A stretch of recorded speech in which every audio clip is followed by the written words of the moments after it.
Hi hello नमस्कार. कसे आहेत सगळे? मजेत ना? तर मजेतच असायला हवं. आणि तुमच्या सगळ्यांचं खूप खूप खूप मनापासून स्वागत आहे आपल्याच लाडक्या चॅनलमध्ये. आणि आजचा जो विषय आहे तो खूप महत्त्वाचा आहे असं मला वाटतं. कारण आता लगनसराईचा सीझन चालू आहे आणि बऱ्याचशा अशा माझ्या मैत्रिणी असतील किंवा सबस्क्रायबर्स असतील ज्यांचं की लग्न जवळ आले. आणि लग्न म्हटलं की सगळ्याच मुलींची महिनाभर अगोदरपासूनच आणि त्यांच्या घरच्यांची सुद्धा खूप जास्त धांदल उडालेली असते. आणि नेमकं त्या गोंधळामध्ये लग्नाच्या 2 दिवस अगोदरच आपण खूप गडबडून जातो. आणि त्यामध्येच आपल्याला मेहंदी काढायची असते, त्याचसोबत बॅग पॅक करायची असते, जे की खूप मोठं टास्क आहे. आणि त्याच वेळी आपल्याला एक्झॅक्टली कळत नाही की मी कुठल्या गोष्टी सासरी घेऊन जाऊ आणि कुठल्या गोष्टी इकडे ठेवू. कारण सगळ्याच गोष्टी आपल्याला आवश्यक वाटत असतात, पण जे की त्या गोष्टी सगळ्या आवश्यक नसतात. आणि त्यासाठीच मी आज तुम्हाला सांगणार आहे की ब्राईडची जी बॅग आहे ती पॅक कशी करायची, कुठल्या गोष्टी आहेत ज्या की तुम्हाला मस्ट आहेत. तर तुम्ही या गोष्टीमध्ये इंटरेस्टेड असाल तर व्हिडिओ शेवटपर्यंत पहा. आणि अजूनही तुम्ही माझं चॅनल सबस्क्राईब केलं नसेल तर चॅनलला सबस्क्राईब करा. आणि त्याचबरोबर समोरची घंटा दिलेली आहे ती सुद्धा प्रेस करा, म्हणजे तुम्हाला एक्झॅक्टली कळेल की मी व्हिडिओ कधी अपलोड केलाय.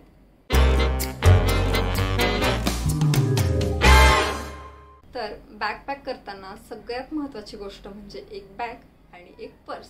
तर बॅग कशासाठी आणि पर्स कशासाठी हे आपण बघणारच आहोत. तर त्या अगोदर आपण बॅग कशी निवडायची ते बघूयात.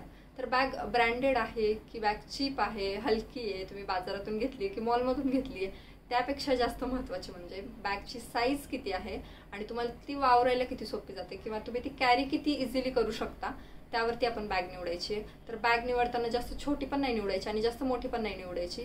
जी मीडियम साईजची बॅग येते तर ती तुम्ही घ्यायची.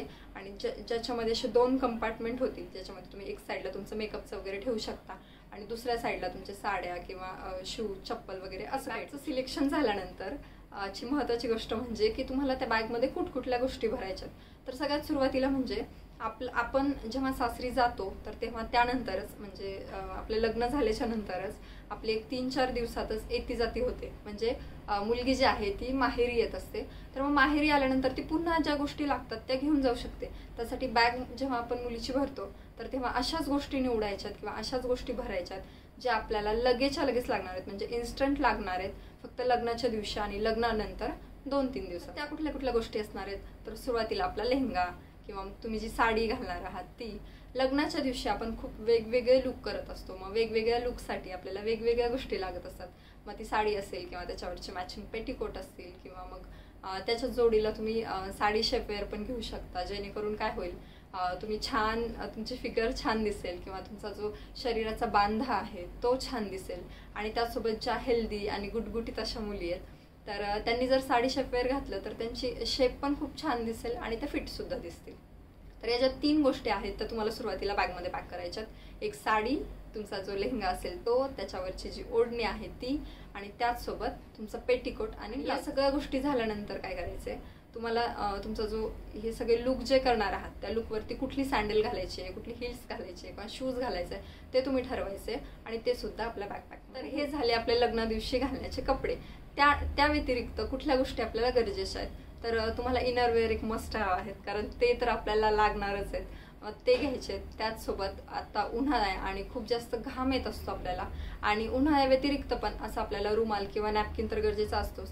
त्यासाठी आपण 1-2 नॅपकिन ठेवायचे सोबत. त्याचसोबत 1-2 टॉवेल सोबत ठेवा, कारण लग्न झाल्यानंतर आपण लगेचच तिथे कोणाला तरी म्हणजे प्रत्येक गोष्ट मागू नाही शकत. त्यामुळे स्वतःचा आपला टॉवेल स्वतःजवळ असणं खूप आवश्यक आहे. मला तरी दुसऱ्याचा टॉवेल आपत आवडत नाही, त्यामुळे मी जिथेही जाते तिथे टॉवेल घेऊनच जाते. तर तुमचे केस खूप जास्त जर लांब असतील तर 2 टॉवेल ठेवा. छोटे जर केस असतील तर 1 जरी टॉवेल घेतला तरीही पुरेसे. त्यानंतर सगळ्यात महत्त्वाची गोष्ट म्हणजे तुमचं मेकअप किट. तर मेकअप किटमध्ये कुठल्या गोष्टी असायला पाहिजेत. आता अशा खूप साऱ्या गोष्टी आहेत की ज्या आपल्याला मेकअप किटमध्ये हव्या असतात, पण त्यावेळी आपल्याला कुठल्या गरजेच्या आहेत याच गोष्टी फक्त तुम्ही कॅरी करायच्यात. म्हणजे मेकअप बॉक्स आपला जास्त मोठा नाही होणार आणि आपल्या बॅगला सुद्धा जास्त ओझं नाही होणार आणि सगळ्या गोष्टी आपल्या बॅगमध्ये बसून जातील. तर सुरुवातीला तुम्ही तुमचे जे फेस वॉश आहे किंवा स्किन केअर जे रुटीन तुम्ही डेली फॉलो करता त्या गोष्टी फक्त तुमच्या बॅगमध्ये भरा. कारण लग्नाचा जो आपला मेकअप आहे तो आपण एखाद्या मेकअप आर्टिस्टकडूनच करत असतो, त्यावेळी आपण काही स्वतः मेकअप करत नाही, त्यामुळे आपल्याला काही त्या गोष्टी लागत नाहीत की फाउंडेशन असेल किंवा कुठल्या गोष्टी असतील. पण नेक्स्ट डे जेव्हा किंवा 2-3 दिवसांनी जेव्हा पूजा असते तर त्या दिवशी तुम्हाला काहीशा गोष्टी लागू शकतात. तर तुम्ही जर खूप जास्त प्रमाणात मेकअप करणार असाल तर तुम्ही फाउंडेशन वगैरे घेऊ शकता. अदरवाईज तुम्ही CC किंवा BB क्रीम वगैरे पण कॅरी करू शकता आणि त्यासोबत तुमचा आयलायनर, मस्कारा किंवा लिप बाम, लिपस्टिक या सगळ्या गोष्टी कॅरी करा. म्हणजे तुम्हाला जेवढ्या आवश्यक वाटतं तेवढ्याच गोष्टी कॅरी करा. कारण खूप आपण असा हेवी मेकअप त्यानंतर लगेच करणार नसतो किंवा देवाला जाताना वगैरे पण आपण काही खूप हेवी मेकअप करत नाही. त्यामुळे बेसिक ज्या गोष्टी आहेत त्याच फक्त मेकअप किटमध्ये घ्या. जे की मी सांगितल्याप्रमाणे फेस वॉश खूप मस्ट आहे. कारण तुम्ही जर परत दुसरं फेस वॉश वापरलं तर अजून त्याचे काही साईड इफेक्ट्स तुम्हाला होऊ शकतात जर स्किनला नाही सूट झालं किंवा काय. तर त्यासाठी तुमचं फेस वॉश सोबत ठेवा आणि त्यासोबत तुमचं स्किन केअरचं जे डेली स्किन केअर आहे ते सुद्धा सोबत ठेवा. त्यासोबत मेकअप सोबत म्हणजे तुमची जी मेकअप आर्टिस्ट असते ती तुम्हाला ज्वेलरी पण देत असते त्या दिवशी, लग्नाच्या दिवशी. त्यामुळे बाकी ज्वेलरीची पण तुम्हाला काही गरज नाही भासणार.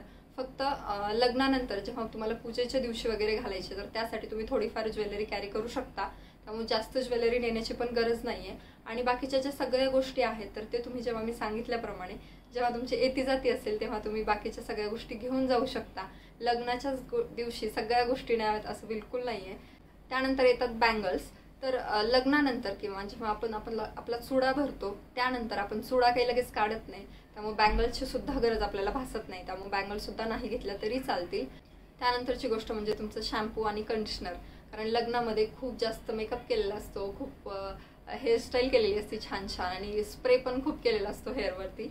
आणि त्याने काय होतं आपले केस खूप जास्त कडक आणि राठ होतात आणि त्यामुळे आपल्याला शॅम्पू तर करायचा असतो. मग पुन्हा एकदा कोणाकडे तरी गोष्टी दुसऱ्याच दिवशी लगेच मागण्यापेक्षा आपल्या जर स्वतःच्या वस्तू आपल्याकडे असतील तर ते कधीही चांगलंच आहे ना. त्यासाठी आपला शॅम्पू आणि कंडिशनर आपल्या सोबत. त्यानंतरची महत्त्वाची गोष्ट म्हणजे आपले सॅनिटरी नॅपकिन्स. ही गोष्ट एकदम मस्ट आहे. कारण आपल्याला कितीही डेट लक्षात असली, काहीही असलं तरीही 2-4 दिवस इकडे तिकडे होतच असतं. त्यामुळे ती गोष्ट सॅनिटरी पॅडसुद्धा खूप आवश्यक आहेत. ते सुद्धा तुमच्या बॅकपॅकमध्ये ठेवा.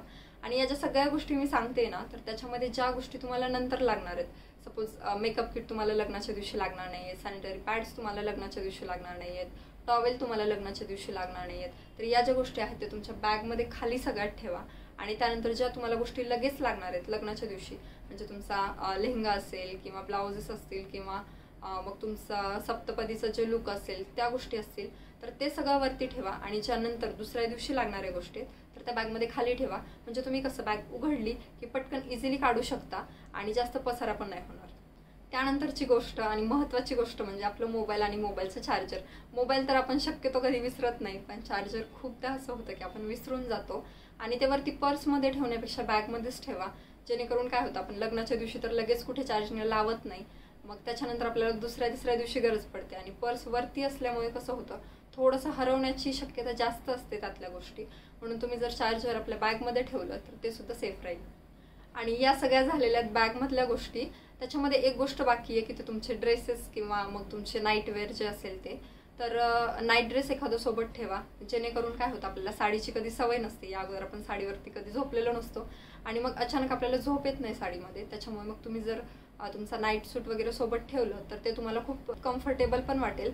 आणि त्या ड्रेस तुम्हाला लगेचच काय लागत नाही. तुम्ही एक कुठलीही जी नवी नवरी असते ती काय 8 दिवस 4-8 दिवस तरी साडीमध्येच असते. मग त्याच्यामुळे लगेच ड्रेसची गरज भासत नाही. मग तेव्हा जेव्हा तुम्ही येती जातीला तुमच्या माहेरी जाता तर त्यावेळी सुद्धा ड्रेस घेऊन येऊ शकता. आता या सगळ्या गोष्टी ज्या झालेल्या आहेत तर त्या बॅगमधल्या झालेल्या आहेत. म्हणजे आपल्याकडे जी मोठी बॅग असणार आहे ट्रॅव्हल बॅग तर त्यातल्या झालेल्या आहेत. आणि आता पर्समध्ये कुठल्या कुठल्या गोष्टी घ्यायच्या हे मी तुम्हाला सांगणार आहे. तर चला बघूया. सुरुवातीची गोष्ट म्हणजे तुमचे जे कार्ड्स आहेत, बँकचे जे कार्ड्स आहेत ते आणि त्याचसोबत कॅश. कारण काय होतं अगोदर आपण आपल्या आई वडिलांना लगेच पैसे मागू शकतो की पप्पा पैसे द्या किंवा आई पैसे दे वगैरे. तर तसं लग्नानंतर आपण तेवढे कम्फर्टेबल नसतो की लगेच कोणाला तरी पैसे मागू. जरी नवरा आपला असला तरी सुद्धा नाही मागू शकत. किंवा अगोदर जर एखादी मुलगी जॉब करत असेल तर तिला तर सवयच नसते की कोणाकडे पैसे मागायची. मग अशा वेळी खूप जड जातं की आपण कोणाला तरी पैसे मागावेत. त्यासाठी आठवणीने तुमचं वॉलेट, त्याच्यामध्ये कॅश आणि कार्ड तर ठेवणं. त्यानंतरची गोष्ट म्हणजे तुमचा ब्रश तुम्ही बॅगमध्ये सुद्धा ठेवू शकता. पण एवढीशी छोटीशी गोष्ट आहे आणि ती जर बॅगमध्ये ठेवली तर परत इकडे तिकडे शोधत बसावं लागेल. त्यासाठी मी सांगेल की ते पर्समध्ये ठेवा जेणेकरून तुम्हाला दुसऱ्या दिवशी पटकन ब्रश सापडेल. आणि त्यानंतरची महत्त्वाची गोष्ट म्हणजे तुमचे मेडिसिन्स.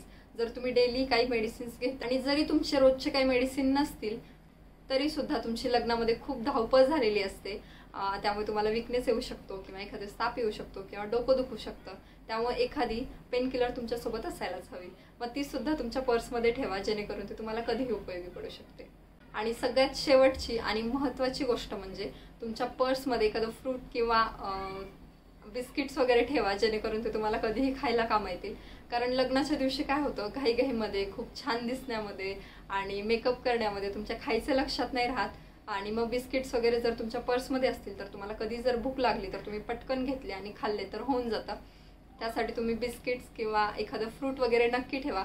म्हणजे तुम्ही जर फ्रूट्स ठेवत असाल बॅगमध्ये तर ते तुम्ही लग्नाच्या दिवशी सकाळी ठेवायचे, ते काय लगेच बॅग पॅक करताना ठेवू नका. आणि या ज्या सगळ्या गोष्टी मी सांगितल्या तर त्याची जी लिस्ट आहे ती मी इथे कुठेतरी देईल किंवा व्हिडिओच्या मध्ये देईल, तर ती सुद्धा तुम्ही बघा, म्हणजे तुम्हाला नोट करायला सोपं जाईल.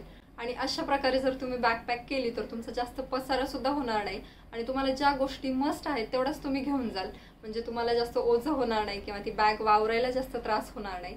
तरी सुद्धा मी सांगितल्यापैकी एखादी गोष्ट माझ्याकडून जर राहून गेली असेल तर मला कमेंटमध्ये सांगा, म्हणजे पुढची जी ब्राईड हा व्हिडिओ बघेल तर तिला सुद्धा कमेंट्समध्ये पाहिल्यानंतर आयडिया येईल की कुठली गोष्ट माझ्याकडून राहिली येते.